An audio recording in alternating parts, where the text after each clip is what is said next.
All right, let's talk. Can we talk trade for a second? Talk auto tariffs, talk what's happening. There's things happening on the auto in that arena today, in fact. Well, today we have our public hearings. We have 40 some odd people from the auto industry, from labor movement, from the auto parts industry, all sorts of people coming to testify. And that's the next step toward coming to a conclusion what to do about autos. Larry Kudlow was on yesterday saying, don't be too doomy and gloomy about things. Although you may not see the actual end of the tunnel, there may be some light with, are you seeing any give and any, because we've got, we're all over the place with who we're arguing with and trying to deal with here. Anyone that you see positive signs coming around? Yes, there are definitely positive signs. First of all, the new president of Mexico has changed his rhetoric quite considerably. He's now made it very clear that he likes the idea of redoing NAFTA. He's got a very good team overlapping with the former president to conduct the negotiations, and we think that those will get going very, very quickly. Meanwhile, on the 25th, the European Commission is coming in to have a discussion. There's someone back in the studio. I don't believe he's wearing a jacket. Will you take a question from someone not wearing a jacket? Andrew, do you have a question? I just wanted to, I know you had just touched on it, Joe, but these meetings today around autos, I wanted to just ask Wilbur directly about this. This is a report in today's Politico that says just one out of the 45 witnesses, you were talking about the 40 some odd witnesses today, is expected to testify in favor of imposing tariffs on autos. Nearly all of the other 44 witnesses filed comments expressing opposition to President Donald Trump's threat to impose a 20 to 25% duty on foreign-made autos and parts. Are you surprised by how lopsided those witnesses may ultimately be today?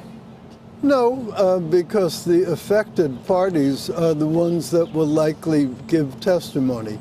So if I'm an automobile manufacturer and I don't want to have my current supply chain changed at all, naturally I will come and testify in opposition to it. When we did the steel and aluminum tariffs, there also was an awful lot of testimony in opposition to it. But this is not a plebiscite. The purpose of these hearings is to get the facts together, make sure we take into account the cautions and the opinions of the people who don't like it, so that we do make the best informed decision at the end of the day. That's a good word. So you're not going to take a poll of the 40 people coming, and if it's 25, 15, it doesn't matter. It's not a plebiscite. You're going to do it. It's not a plebiscite. Okay. One more thing, just overall, Wilbur. We had a guest on, and he may or may not know anything. He said previous trade wars have had it's seen an averaged sell-off in equity markets of 22%. So his notion is if we go to 500 billion with China, where every single thing they try to sell us has a tariff on, that is a full-blown trade war. That could result in some weakness in the equity markets. He also pointed out a November election that the president's going to be hesitant to go right up to November if this is in a full-blown trade war, and it'll end there. Are those concerns at this point? Are you willing to go all the way to the mat until you get what you want? First of all, he talks about there being prior trade wars. We've been in a trade war ever since the end of World War II, when our country unilaterally made all kinds of concessions to others.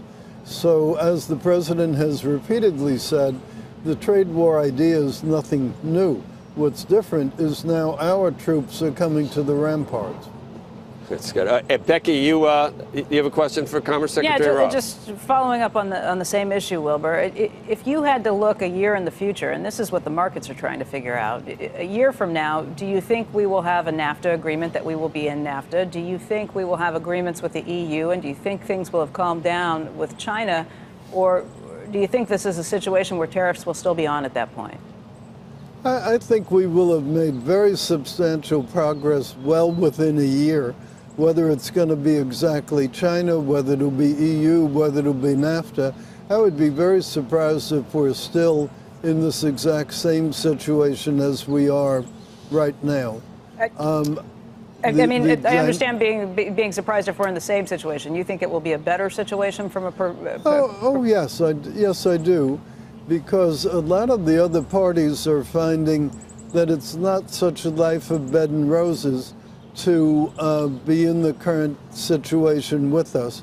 China, for example, is having a very difficult time implementing their program against our soybeans.